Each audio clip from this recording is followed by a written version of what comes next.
जातनिहाय जनगणना देशात सध्या तापलेला विषय. काँग्रेस पक्षाचे वायनाडचे खासदार राहुल गांधी हे नेहमीच या विषयावरती आक्रमक भूमिका मांडत असतात. पण राहुल गांधींनी मांडलेले विषय म्हणजे काँग्रेसची भूमिका असं नसल्याचं समोर आलेलं आहे. जातनिहाय जनगणनेवरून काँग्रेसमध्येच फूट पडली आहे. राहुल गांधींनी देशात जातनिहाय जनगणनेची मागणी केली, पण नेमक्या याच मुद्द्यावर काँग्रेस कार्यकारिणीचे सदस्य माजी केंद्रीय मंत्री आनंद शर्मा यांनी माजी पंतप्रधान इंदिरा गांधी यांच्या राजकीय वारशाकडे बोट दाखवलंय. या संदर्भात त्यांचा पत्र प्रपंच चर्चेचा विषय ठरलाय. काय भूमिका मांडली आहे? काँग्रेसमध्ये एक वाक्यता नाहीये का? बेरोजगारीच्या समस्येवर काँग्रेसकडे तोडगा आहे की नाही, या सर्वांचा आढावा घेणार आहोत. त्यासाठी हा व्हिडिओ पूर्ण पहा. चॅनलवर नवीन असाल तर सबस्क्राईब करा.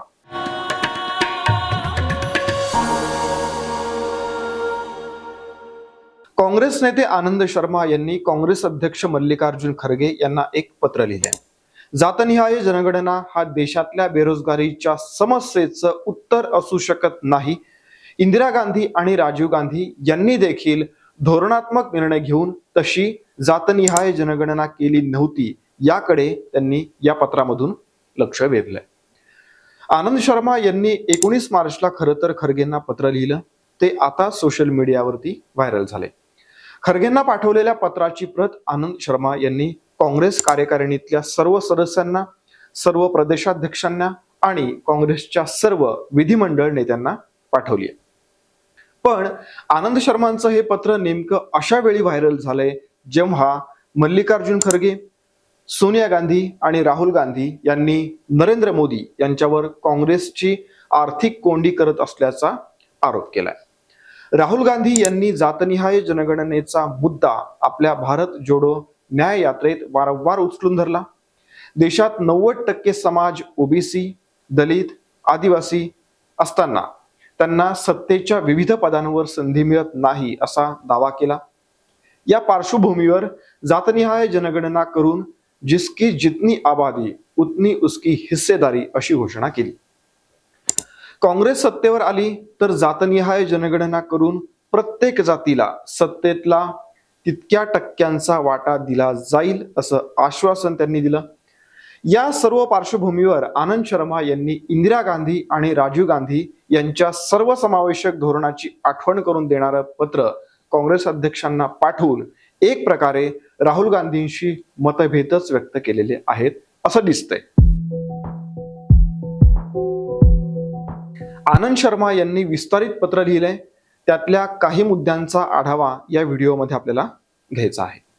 त्यांनी म्हटलंय, बघा ग्राफिक्सच्या माध्यमातून, लोकसभा निवडणुकीच्या या धावपळीत राष्ट्रीय आणि प्रादेशिक पक्ष आपली धोरणं मांडतायत.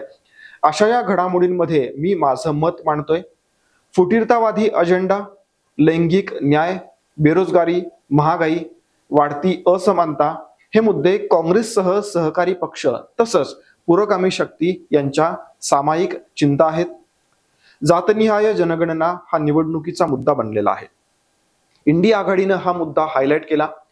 आघाडीत असेही पक्ष आहेत ज्यांनी दीर्घकाळ जातीवर आधारित राजकारण केलं. काँग्रेसचं धोरण मात्र सामाजिक न्यायाचं राहिलेलं आहे.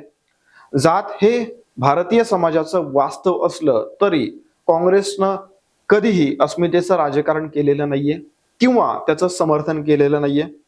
प्रदेश, धर्म, जात आणि वंश यांची समृद्ध विविधता असलेल्या समाजातल्या लोकशाहीला ते हानिकारक आहे. हे सांगताना त्यांनी इंदिरा गांधींच्या घोषणेची आठवण देखील करून दिली. 1980 साली इंदिरा गांधींनी काय घोषणा केली होती? ना जात पर ना पात पर, मोहर लगेगी हात पर. 1990 नंतर मंडल आयोगाचं वातावरण होतं. त्यावेळी राजीव गांधी काय म्हणाले होते? ते म्हणाले होते की संसदीय आणि विधानसभा मतदारसंघांसाठी जातीयवाद हा घटक ही खरं तर मोठी समस्या आहे. राष्ट्राचं विभाजन होताना काँग्रेस पाहू शकत नाही असं मत राजीव गांधींनी त्यावेळी लोकसभेमध्ये मांडलं होतं. काँग्रेस गरीब आणि वंचितांच्या प्रश्नांसाठी संवेदनशील आहे. त्यांच्या सामाजिक आणि आर्थिक सक्षमीकरणासाठी वचनबद्ध आहे. UPA सरकारनं मनरेगा आणि अन्न सुरक्षेचा अधिकार या माध्यमातून परिवर्तन घडवून आणलं, ज्यामुळे राष्ट्रीय सामाजिक सुरक्षा निर्माण झाली. 140 दशलक्ष लोकांना गरिबीच्या जाळ्यातून बाहेर काढलं. ही एक अभिमानास्पद कामगिरी होती असं आनंद शर्मा म्हणाले. पुढे त्यांनी काय म्हटलंय बघा. जातनिहाय जनगणनेच्या डेटामध्ये अचूकतेचा अभाव असतो, सत्यतेचा अभाव असतो.